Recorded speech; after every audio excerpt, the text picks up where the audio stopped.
नमस्कार, तुमचं स्वागत आहे माझ्या यूट्यूब चॅनलमध्ये. आणि आज मी तुम्हाला असा भन्नाट पदार्थ दाखवणार आहे जो की सगळ्यांना खूप खूप आवडतो. लहानांपासून मोठ्यांच्यापर्यंत आवडणारा हा पदार्थ आहे. आणि आता उन्हाळ्याच्या सुट्ट्या चालू झालेल्या आहेत आणि उन्हाळ्यामध्ये एकदा तरी हा बेत झालाच पाहिजे. आणि कोणी सुट्टीला मामाकडे गेले असेल, मावशीकडे गेला असेल तर तिथं तर हा सगळ्यांमध्ये नाश्त्यासाठी हा बेत झालाच पाहिजे. खूप सुंदर लागतो आणि सगळ्यांना भरपूर असा खायला पण मिळतो. त्यामुळं हा बेत झालाच पाहिजे. आता तुम्हाला ओळखलं हे असेल किंवा थंबनेलवरनं तुम्हाला समजलं असेल की मी आता काय बनवणार आहे. तर मी बनवत आहे वडापाव आणि खूप छान झणझणीत कोल्हापुरी स्टाईलमध्ये मी बनवणार आहे. कारण मला सगळे पदार्थ झणझणीतच आवडतात, मिळमिळीत पदार्थ आवडतच नाहीत. त्यामुळे मी प्रत्येक व्हिडिओमध्ये बोलत असते की झणझणीत बनवणार आहे, झणझणीत बनवणार आहे. तर चला, पहिल्यांदा तर तुम्ही बघितलं, बटाटे छान शिजवून घेतले. त्यानंतर मी थंड करून त्याच्यावरचे साल काढून जरा स्मॅश करून घेतले. छान शिजले होते त्यामुळं कट करायची काही हे आली नाही, डायरेक्ट मी स्मॅश करून घेतले. त्यानंतर एक कढई ठेवली. कढईमध्ये तेल गरम केलं. त्याच्यामध्ये जिरे, मोहरी, कांदा, कढीपत्ता. कांदा तुम्ही म्हणाल की वडापावमध्ये कोण कांदा घालतं, तर मला कांदा बटाटे भाजी करताना त्याच्यामध्ये कांदा घातला आणि त्याचा वडापाव बनवला की खूप छान लागतो आणि मला तोच आवडतो. तुम्ही नक्की एकदा ट्राय करून बघा. त्यानंतर मी मिक्सरच्या भांड्यामध्ये मिरची, लसूण आणि थोडंसं आलं, कोथिंबीर हे आपलं बारीक करून घेतलं.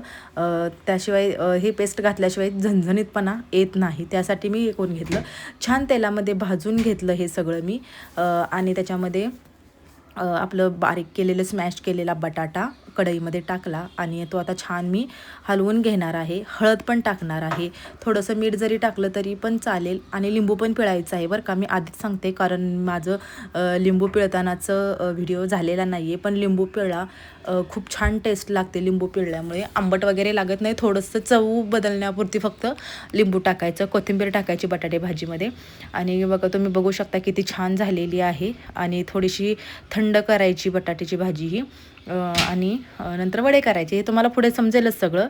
आणि बटाटे भाजीमध्ये आता मी या मीठ पण टाकलेलं आहे, सगळंच झालेलं आहे. छान आता हलवून घेणार आहे मिक्स करून. आणि थोडं एक 5 मिनिटं किंवा एक मिनिट जरी तुम्ही झाकून ठेवलं तरी ते छान होतं. आणि बटाटे बघा एकदम छान बटाटे शिजल्यामुळं खूप छान झालेले आहेत, एकसुद्धा कठीण राहिलेला नाही. त्यामुळे वडे पण खूप छान लागतात. आता आपली इथे बटाटे भाजी तर तयार झालेली आहे. मी एका ताटामध्ये काढणार आहे, पसरून ठेवणार आहे. तुम्हाला दिसेलच पुढे व्हिडिओमध्ये. आणि छोटे छोटे गोळे करून ठेवणार आहे. चपटे करा, उभट करा, कसेही करू शकता. आणि त्याच्यानंतर तुम्ही पुढे व्हिडिओमध्ये बघाच मी आता काय करते ते.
आपले बटाटे भाजी आणि त्याचे वड्याला लागणारे आपण आतला हे पण करून ठेवलेले आहेत, गोळे पण करून ठेवलेले आहेत. आता आपण बघणार आहे बेसनचं पीठ करायचं आहे. त्यासाठी काय केलेलं आहे, मी अंदाजच घेतलेला आहे, मोजून मापून मी काहीच करत नाही.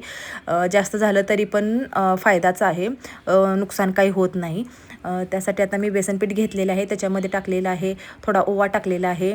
त्याच्यानंतर कोथिंबीर टाकलेली आहे, तिखट मीठ टाकलेलं आहे, थोडंसं नकळतच मी हे टाकलेलं आहे, काय खायचा सोडा टाकलेला आहे. जास्त खायचा सोडा टाकत नाही मी, तो टाकलेला आहे. आणि आता मी छान पातळ करून घेणार आहे. तुम्हाला कन्सिस्टन्सी कशी हवी आहे त्याच्यावर डिपेंड आहे. तुम्ही बघू शकता मी कशा पद्धतीने केलेलं आहे ते. मीठही टाकलेलं आहे चवीनुसार, कारण आपण बटाटा भाजीमध्ये पण मीठ टाकलेलं असतं. तर इथं आपले पीठही तयार झालेलं आहे, गोळेही तयार झालेले आहेत. आता नंबर आहे तळण्याचा. आता वडे मी तळून घेणार आहे. तेल गरम झालेलं आहे आणि थोडंसं टाकून बघितलेलं आहे तर कडलेलं आहे तेल. आता मी वडे टाकणार आहे भरभर भरभर आणि तळून घेणार आहे. तुम्ही व्हिडिओ शेवटपर्यंत बघा. आणि अजिबात तेलकट वडे झालेले नाहीत, तुम्हाला पुढे दिसेलच. त्यानंतर मस्तपैकी पाव घेतलेला आहे, पावामध्ये वडा घातलेला आहे आणि मस्त खाल्लेला आहे. खूप छान 3-4 तुम्ही आरामात खाऊ शकता. आणि बाहेरचा खायचा म्हटला तर एकच खातो आणि तोंड खवळतं आपलं. तर तसं काही करू नका, घरी करा आणि मस्त सगळ्यांना खाऊ घाला आणि भरपूर भरपूर वडापाव खावा. कधीतरी खाल्लं तर काही होत नाही, आपण रोज थोडीच करतो हे. तर या सुट्टीमध्ये हा बेत झालाच पाहिजे.